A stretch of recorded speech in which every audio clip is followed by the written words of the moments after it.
Greetings, everyone. I know it's been a while, but I've been busy. Now, today, I'm here to talk to you about my cat. I know, but bear with me. Now, my cat really likes the outdoors. Many cats do, but some cats prefer the comfort of house life.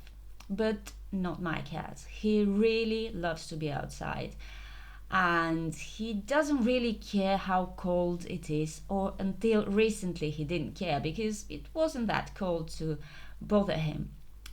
And then temperatures dropped below zero and it started snowing. And the cat had a dilemma.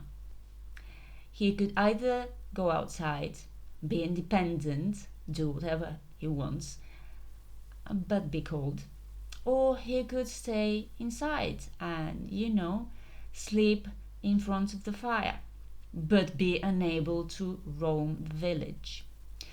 It's very interesting to observe this dilemma. Every morning he rushes to the door and sits and waits for me to open it. As soon as I open it, with a warning that it's cold outside, so you might want to reconsider, he initially tries to rush out, but then, stops himself mid rush because he feels the cold air. Now, because he's a really robust cat, he does go outside. He does get to be independent for about 15 minutes until he starts freezing. And then he comes back meowing and asking to be let inside in the warm. Why am I telling you all this? Because there's a difference between independence and comfort. And for some countries, such as European countries, except Norway, the two are often mutually exclusive. I was reminded of this by the head of Germany's energy market regulator, Klaus Müller, recently, when he issued yet another warning about Germany's gas consumption and the failure of Germans to hit the government set target of 20% in consumption reduction of natural gas. And I just thought about my cat and his urge to be independent, that so often clashes with his urge to be comfortable. Because this is what happened to Germans, I thought. They were saving less gas, meaning they were consuming more gas, because it was colder. They needed their comfort. And we're not talking about luxury, of course. We're talking about basic comforts, such as food, shelter, and warmth.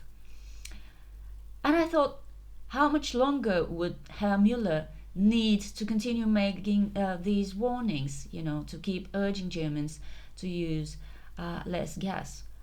Well, probably forever or until he retires, unless something gets automated. Because people won't unlearn to be comfortable just because their bills are much higher. I mean, they would make some reductions, but once the cold hits, you have to be warm, and that's the end of it. Once it starts snowing and the snow melts on your fur and begins to leak in deeper into your fur, you as a cat will rush back inside, despite the fact this compromises your independence. You can either be warm or you can be independent. Can't be both. So I'm guessing that something will need to get automated in Germany, something like smart gas meters, like the smart electricity meters. And, to prompt people to focus on independence rather than warmth. Because independence is energy security. As much as you can talk about Germany's energy independence in any way, since it relies so heavily on imports, regardless of where they come from. But yes, this is actually not a funny stand-up, as a food for thought stand-up. I thought, what would you choose? Independence or comfort? Well, of course, if you're American, you can have both because you produce the gas you consume, so if I were you, I'd be polite and not brag too much about it. But if you're not American, or if you're an American with, I don't know, with a active imagination, what would you choose?